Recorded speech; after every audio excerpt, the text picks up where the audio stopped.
Hello everyone, my name is Shekhar Shevda and as you all know I am selected in SSC JEE 2019. My department is CPWD. तो अपन ने काफ़ी time हो गया बात नहीं की है, तो मुझे लगा कि SSC JEE प्री हो जाए उसके बाद बात करते हैं मेंस के बारे में। तो मेंस की बात करते हैं आज, और मेंस के बारे में आपके जो भी डाउट्स थे वो मैंने कलेक्ट कर लिए हैं, तो हम उन्हीं पर आज चर्चा करेंगे। तो सबसे पहले रिक्वायरमेंट यही है अपनी कि अपना प्री क्लियर होना चाहिए। उससे कोई फ़र्क नहीं पड़ेगा कि आपका प्री कितने से क्लियर हुआ है। आपका प्री जस्ट कट ऑफ आपने क्रॉस किया है, आप चाहे कट ऑफ से 0.1 नंबर या 0.2 नंबर कितने भी लेके आए हैं, उससे कोई फ़र्क नहीं पड़ेगा। हाँ, वो ऐड होंगे, लेकिन आपका जो मेंस का है वो भी काफ़ी बिग रोल प्ले करेगा इसमें। मेरे खुद के नंबर कट ऑफ से सिर्फ 1 नंबर ज़्यादा था, फिर भी I still got CPWD. It's all about mains. Mains के लिए प्रिपेयर करने के लिए सबसे पहले आपको आपका एक जो अपने कॉलेज के जो पेपर्स होते हैं उसके हिसाब से लिखना है। कॉलेज में अपन कुछ भी लिख देते हैं, लेकिन यहाँ अपने को पॉइंट लिखना पड़ेगा, एक्चुअल लिखना पड़ेगा। ठीक है, तो सब्जेक्टिव की जो प्रिपरेशन है वो अपने को लिख लिख के ही करनी है। आप ऐसा नहीं सोच सकते कि यार ठीक है मैं याद कर लेता हूँ उसके बाद मैं लिखना ट्राई करूँगा, नहीं, साथ साथ आपको फॉलो करना है। ऐसा नहीं करना है कि बस आलस नहीं दिखाना है आपको। Don't be lazy, it's your one and only chance to clear the SSC JEE mains. Okay, सबसे पहले एक आप ये भी कर लो कि सबसे पहले वेटेज देख लो कि कौन से चैप्टर का कितना वेटेज है, किस सब्जेक्ट में कौन सा चैप्टर इम्पोर्टेंट है। ठीक है, सब कुछ इतना आता नहीं है कि बेसिक इलेक्ट्रॉनिक्स में से भी वही आ रहे हैं डाउट्स जो मशीन में आते हैं, नहीं, उनके सबके अलग अलग तरीके हैं। तो तुम्हें वो देखकर वो प्रीवियस ईयर तुम्हें एनालिसिस करना है, और आप जब प्रीवियस ईयर एनालिसिस करोगे तो आपको पता चलेगा कि कौन सी चीज़ है, कौन से चैप्टर है जिनको आपको ज़्यादा फोकस करना है। सबसे पहले थ्योरी, आपकी थ्योरी एकदम आपको मास्टर करनी है। थ्योरी आपको पता होना चाहिए। वो जब भी आपको कोई पूछे तो आपको पता होना चाहिए उसकी की डिटेल्स, की पॉइंट्स आपको याद होने चाहिए। पहले तो क्या होता था, स्पेस नहीं होता था, अभी स्पेसिफिक स्पेस होगा आपके क्वेश्चंस के लिए। तो उसी स्पेस में आपको वो जो इम्पोर्टेंट थिंग है उन सब में, बाकी थ्योरी में कुछ भी हो, लेकिन जो मेन थिंग है वो आपको वहाँ लिखनी है। ठीक है, तो पेज भरने वाला सिस्टम अब नहीं है, आपको स्पेस होगा उसी में आपको लिखना है। कैलकुलेटर की बात करेंगे तो कैलकुलेटर बहुत इंपॉर्टेंट रोल प्ले करेगा। आप 82 MS यूज कर सकते हैं, लेकिन अगर मान लो आपके बाई चांस अगर आपके कहीं क्यूब सिस्टम आ गया, क्यूब इक्वेशन आ गई, तो फिर उसमें 82 MS काम नहीं करेगा। तो उसके लिए 991 MS मेरे पास कैलकुलेटर था, तो मैं उसकी फ़ोटो इसमें ऐड कर दूंगा।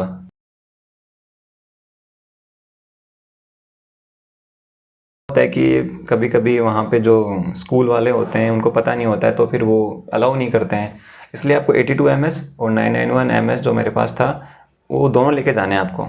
आपके पास जो भी कैलकुलेटर है वो और 82 MS भी लेके जाना है। इन केस अगर वो नहीं जाने देते हैं, अगर वो नहीं अलाउ करते हैं, तो एटलीस्ट आपके पास कैलकुलेटर होना चाहिए। बिना कैलकुलेटर के मेंस में कुछ भी नहीं होगा। सिलेबस और इम्पोर्टेंट चैप्टर को आपको एनालिसिस करना ही करना है सबसे पहले।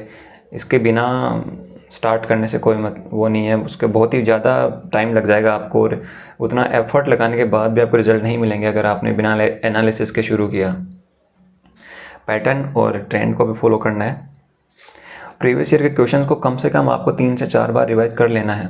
और रिवाइज ऐसे नहीं करना है कि याद बस पेज पलट दे, अपने को लिख लिख के रिवाइज करना है। अपने को लिखना है, वहाँ पे सब्जेक्टिव पेपर है तो सब्जेक्टिव की तरह ही रिवाइज करना है उसे।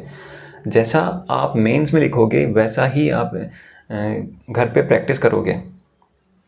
ठीक है, जैसे मेंस में आपने कॉपी में जैसे अपने स्टार्ट करते हैं, let us know, we know that given the values are these, then उसके जैसा ही अपने को वहाँ लिखना है। वो प्रैक्टिस भी यहीं करनी है।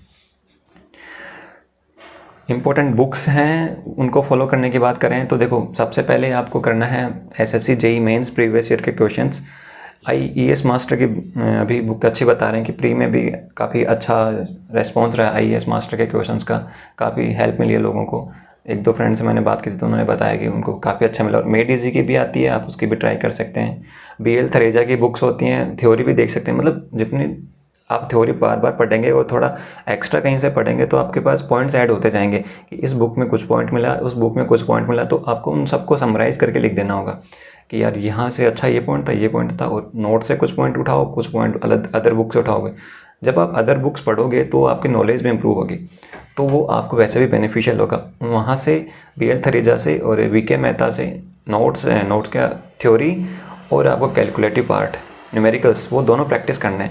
VK मेहता के लास्ट वाले न्यूमेरिकल्स होंगे वो प्रैक्टिस करना, जो एंड में मतलब जो सीरीज़ होती है चैप्टर के बाद में उसके एंड में न्यूमेरिकल्स होते हैं वो ज़्यादा प्रैक्टिस करने हैं, ठीक है। और ESE के जो IES के PYQ होते हैं वो भी प्रैक्टिस करने हैं। उसमें थ्योरी जो छोटे वाले थ्योरी एकदम जो टिपिकल वाले नहीं, जो मतलब SSC के लेवल के तुम्हें लगे ना, वही प्रैक्टिस करना है। जैसे 2019 में हमारे टाइम पे ऐसे IES से क्वेश्चन आ गए थे।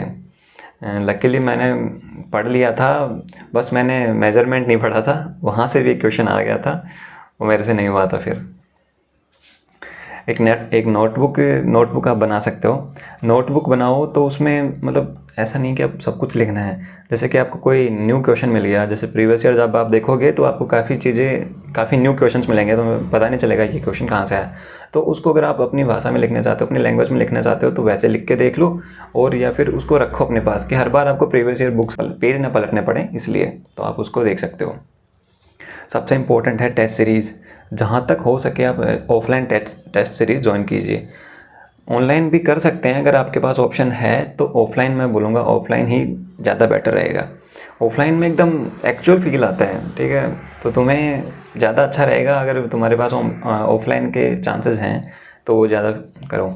और कैलकुलेटर को मास्टर कर लेना, वहाँ पर ऐसे ढूंढना नहीं पड़ेगी प्लस कहाँ है माइनस कहाँ है, वो चेंज करने वाला, जैसे कि थीटा और एंगल चेंज करने वाले होते हैं, उनको देख के ऐसे वहाँ ढूंढना नहीं है। जो भी करना है, जितना भी करना है, जो भी टाइम मिला है इसी में करना है, उसको मास्टर करना है, उसको बस हाँ उंगलियां चलनी चाहिए वहाँ पे। ऐसे नहीं कि आप देख रहे हो यार कहाँ था, नहीं, ये सब नहीं करना वहाँ पे। Okay, and I hope I cleared all the points, and